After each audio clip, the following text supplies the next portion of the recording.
saya sedikit ingin memaparkan terkait program KAD ini apa. Ternyata konsep yang dibicarakan oleh teman-teman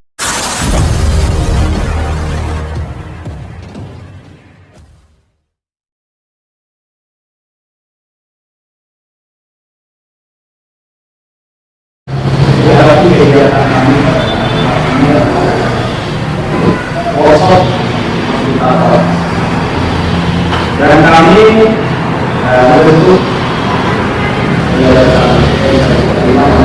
kami ingin karena artinya program ini dari Kementerian Sosial untuk bagaimana meningkatkan kualitas dan taraf hidup masyarakat terpencil. Itu untuk meningkatkan kualitas taraf hidup dan juga pelayanan pada masyarakat yang apa landasan berpikir kami sehingga perlu adanya acara workshop lalu kemudian tahapan-tahapan lainnya sudah kami sedang lakukan. Pertama, berawal dari pemberian tugas oleh Dinas Sosial kepada lembaga kesejahteraan sosial di Yayasan Inisiatif Bima. Dalam kesempatan ini menjadi bagian pengalaman perdana kami guna untuk memperoleh kesempatan mendampingi program KAD, meski kami tahu bahwa program KAD bukan kali perdana diselenggarakan di Kabupaten Bima. Maka dengan demikian, satu ungkapan terima kasih banyak kami sampaikan kepada pemerintah daerah, dalam hal ini Bupati yang telah berkenan merekomendasikan kami, lembaga kami untuk disampaikan kepada pihak Kemensos, lantas kemudian ditindaklanjuti dalam surat pendelegasian tugas oleh Dinas Sosial. Pertama-tama mari kita panjatkan puja dan puji syukur kehadirat Allah Subhanahu wa taala atas limpahan nikmatnya, limpahan karunia-Nya sehingga kita bisa hadir di sini bersilaturahim dengan abang-abang saya yang ganteng ini. Guna mungkin sedikit share atau sedikit diskusi tentang hadirnya program komunitas adat terpencil. Shalawat dan salam tak lupa kita haturkan pada junjungan kita Nabi besar Muhammad Sallallahu Alaihi Wasallam yang merupakan tauladan bagi kita semuanya. Semoga apa yang menjadi ajarannya dapat kita pelihara maupun dapat kita terapkan dalam kehidupan sehari-hari. Amin ya rabbal alamin. Bapak apa abang-abang ya? Abang-abang aja ya. Abang-abang yang ganteng, mohon izin saya sedikit ingin memaparkan terkait program KAD ini apa. Komunitas adat terpencil yaitu sekelompok manusia atau sekelompok sekumpulan orang yang hidup pada daerah tertentu yang sangat jauh atau terpencil. Bahkan sekelompok orang ini belum memenuhi haknya sebagai warga negara Indonesia. Sehingga hadirlah program komunitas adat terpencil ini. Tujuan dari program KAD ini tidak lain dan tidak bukan untuk memberikan kejelasan kepada status warga negara atau memberikan hak dan kewajibannya sebagai warga negara Indonesia yang baik dan benar. Nah, selama ini contoh Bang Opik ini adalah salah satu pakar KAD yang ada di Tanawu, Pak Kadis, senior orang tuanya adalah salah satu pendamping komunitas adat terpencil di Tanawu, Desa Kuta ya, Desa Kuta, Kecamatan Parado. Ya, pada saat itu komunitas adat terpencil belum menggunakan pendamping LKS, ya masih langsung oleh Dinas Sosial langsung yang mengelola. Tapi semenjak tahun 2021 dipakailah namanya LKS ini sebagai pendamping program pemberdayaan KAD. Kenapa dipakai LKS? Karena Kementerian Sosial melirik begitu banyaknya lembaga LKS ini yang bergerak di bidang sosial yang tidak diberdayakan. Sehingga lahirnya LKS ini bahwa Kementerian ingin bahwa LKS juga sebagai pendamping komunitas adat terpencil ini bisa memajukan segi warga KAD-nya. tahun 2022 tidak ada pembangunan rumah.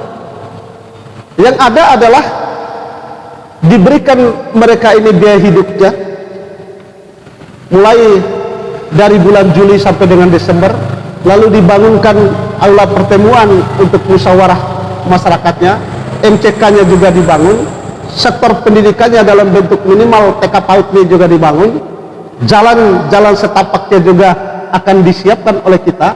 Nah, ini yang akan kita rancang sekarang, bagaimana modelnya. Nah, sekarang bagaimana kalau ini sudah dibangun tanpa rumah? Saya pertanyakan kepada Ibu Lia kemarin, bagaimana caranya Ibu Lia? Ada satu konsep yang harus dilakukan oleh daerah. Ternyata konsep yang dibicarakan oleh teman-teman Kemensos kemarin, ternyata ya mohon maaf, pelajaran kandat ide kepala dinas setelah itu gitu lah.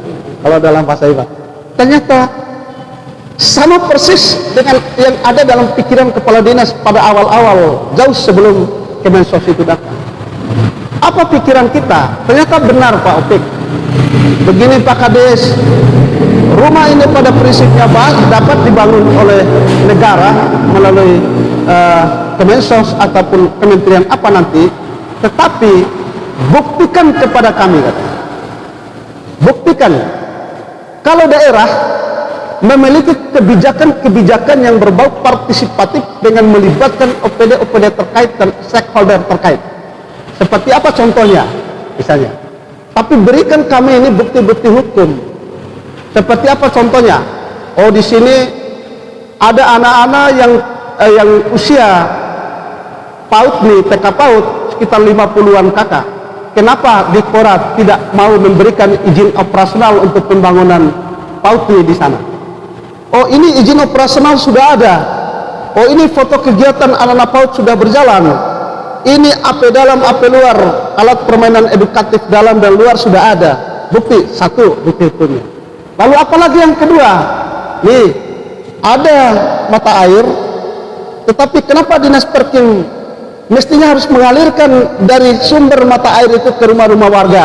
Foto, dua kegiatan, saluran air tersalurkan dengan baik. Yang ketiga, apalagi PU, kenapa jalan-jalan tidak yang sudah dirintis rakyat ini tidak diperbaiki? Tiga, misalnya OPD terkait.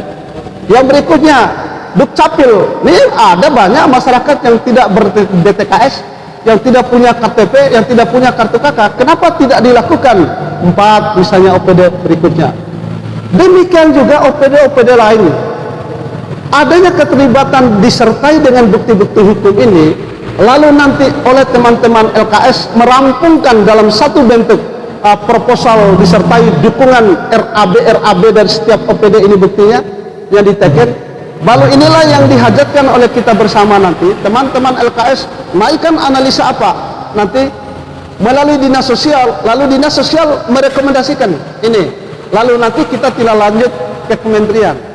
Jadi bukan langsung LKS ke Kemensos, tapi LKS ke dinas sosial yang melanjutkan ke Kemensos. Nah, inilah yang kita hajatkan ke depan itu, teman-teman sekalian. Nah, sehingga dapat merubah satu konsep pemikiran dari Kemensos itu, bahwa yang semula tidak bisa menjadi bisa. Pada kita pada hati yang nurani, bukan hati yang dulu, bukan hati yang telah kita, tapi hati yang nurani, karena kata-kata yang muncul di akar rumput akrab sekali dengan istilah yang berbasis pada hati.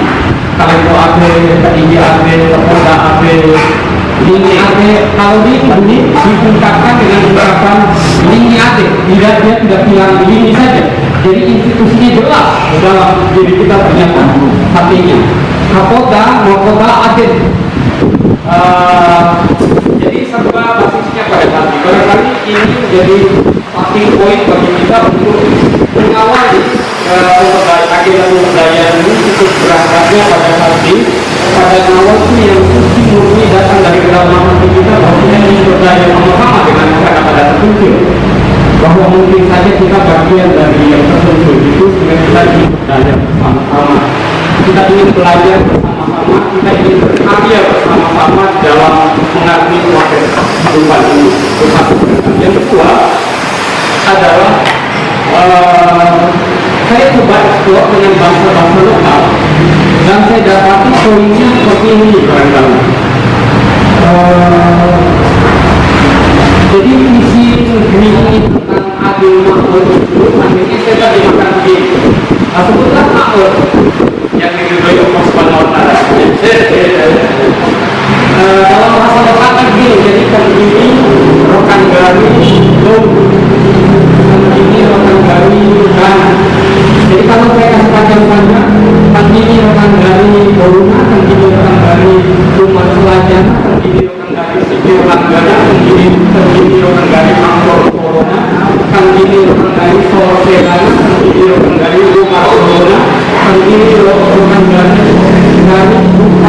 Sirina, kami mengendari lapangan, kami mengendari Maharasi, Nufirisa. Jadi ini barangkali agenda yang ingin disisir. Ini berkenaan dengan topografi sekaligus potensi yang ada di desa Rekai, kira-kira gitu. Barangkali ya kita ampun ya dari Mas Banata. Dan saya kira bahwa poinnya adalah untuk agenda